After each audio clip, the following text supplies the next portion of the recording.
Hi guys, good evening. आज के blog में मैं अपनी 8 मंथ की बेबी का evening to night routine share करने वाली हूँ। इवनिंग स्नैक्स में उसे क्या खिलाती हूँ, नाइट मील में उसे क्या देती हूँ, उसकी एक्टिविटी क्या होती है, सारे कुछ मैं आपसे शेयर करने वाली हूँ। So please we continue on my channel. Evening का टाइम उसका इसी तरह से कट जाता है। वो इवनिंग में स्टॉलर में इंजॉय करती है। ये दोनों मेरी नीस है जो इसे घुमाती है, और मैं मायके रहती हूँ जैसे कि आप लोगों को ब्लॉग में बता चुकी हूँ। तो बस इसी तरह से इसका इवनिंग का जो टाइम होता है ये रहता है।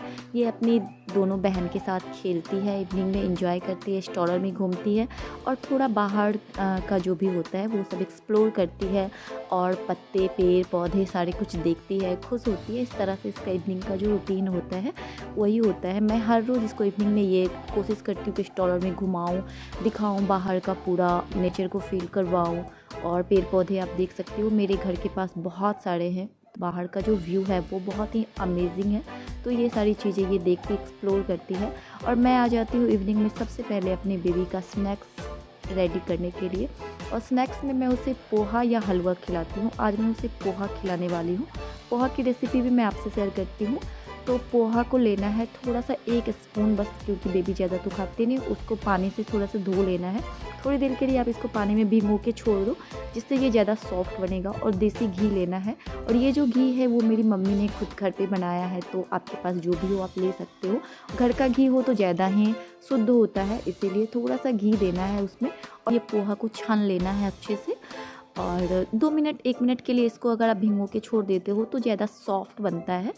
और उसके बाद इसमें थोड़ा सा जीरा ऐड करना है। बस देख सकते हो आप 2 से 4 जीरा ऐड कर देना है। उस जीरा जो है चटकने लगे तो उसमें पोहा ऐड कर देना है जो आपने धो करके रखा था।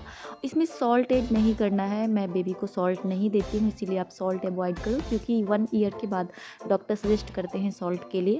उसके बाद थोड़ा सा आप हल्दी इसमें ऐड कर दो। सॉल्ट नहीं भी ऐड करो, लेकिन हल्दी ऐड कर दोगे तो इसका जो टेस्ट है वो ज़्यादा अच्छा लगेगा बेबी को। और बस 1 से 1.5 मिनट के लिए पकाना है इसको इसी तरह से। और बस ये जो है आपका रेडी हो जाएगा। और उसके बाद इसको ठंडा करके मैं अपने बेबी को सर्व करती हूँ। तो इवनिंग में जो है यही रूटीन होता है। कभी पोहा बना देती हूँ, कभी हलवा बना देती हूँ। और मेरी बेबी अच्छे से खा भी लेती है। मैं आपको दिखाऊंगी। अच्छे से तो नहीं खाती है, नखरे करके ही खाती है, लेकिन हाँ वो खा लेती है ठीक से। और अभी ये अपने भैया के साथ खेल रही थी नीचे आकर के। उसके बाद मैं इसको ठंडा करके इसको खिलाऊँगी। और इसको थोड़ा सा मैश करके आपको खिलाना होगा, क्योंकि अभी छोटी है तो थोड़ा मैश कर देते हैं तो ईज़िली ये खा लेती है।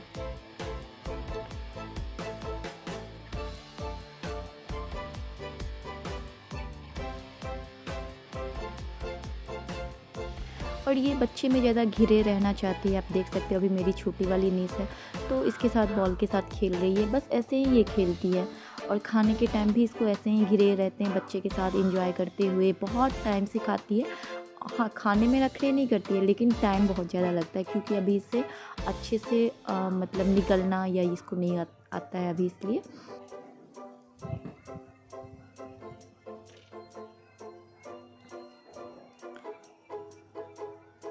खाना खिलाने के बाद मैं इसको पानी इस तरह से अपनी गोद में बिठा के पिलाती हूँ, क्योंकि स्पून से मेरी बेटी ऐसे खाती नहीं है, और स्पून से ही मैं पानी पिलाती हूँ। तो मुझे बहुत ज़्यादा केयरफुल रहना होता है कि इधर उधर सर ना मार ले और स्पून इसे लग ना जाए। इसीलिए मैं बहुत ही केयरफुली अपनी गोद में बिठा करके इसको पानी पिलाती हूँ इस तरह से।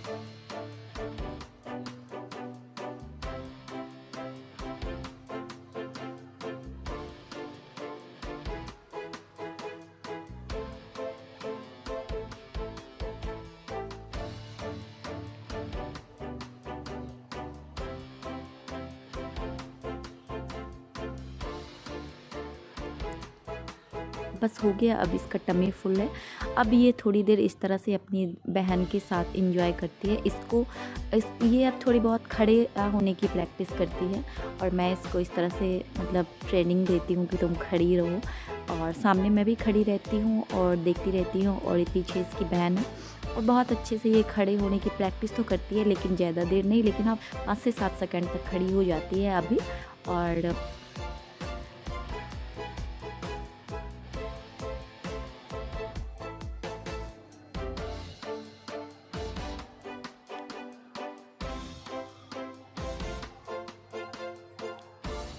फिर मैं आ गई हूँ किचन में, और किचन में आज बन रहे हैं प्याज के भजिए। तो बस मैं भी अपना नाश्ता कर लूँगी जो शाम का होता है, क्योंकि गांव में तो मायके में तो पता ही है खाना तो चलते रहता है। तो फिर मैं अपना नाश्ता करके आपसे मिलती हूँ।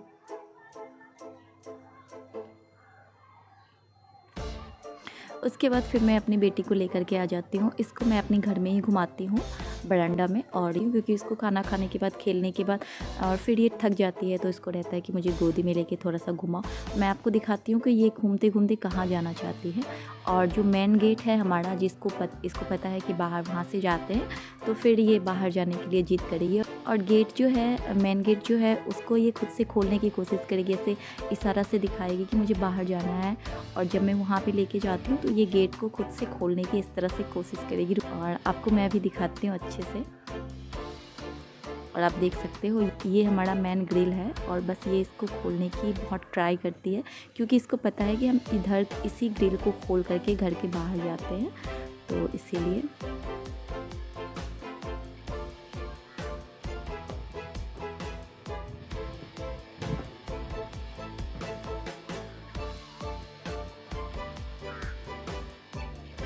बस थोड़ी सी ये मेरे साथ और मस्ती कर लेगी, उसके बाद मैं इसको इसके नानी मम्मा के पास छोड़ करके जाऊंगी किचन में।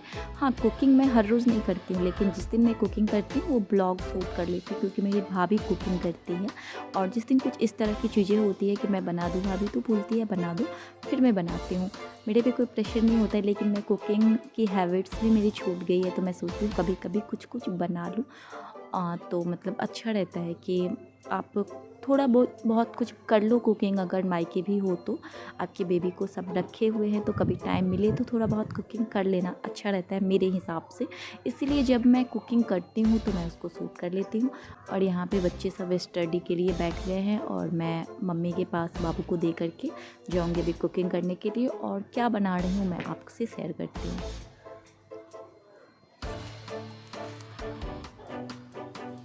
तो आज गोभी और मूली का पराठा बनने वाला है। तो गोभी और मूली मम्मी ने उसको क्रश करके रख दिया था, तो मैं अभी क्या करूँगी, सबको मसाला मिला करके उसको फ्राई करने का जो काम है वो कर लूँगी। तो इसमें सारे मसाले दे दिए हैं, धनिया पत्ता। मैं कोई रेसिपी तो आपसे शेयर नहीं करूँगी, क्योंकि मतलब इतना कुछ शूट करना नहीं हो पाता है, बट हाँ, जो मैं कुकिंग कर रही हूँ वो मैं आपसे शेयर करती हूँ।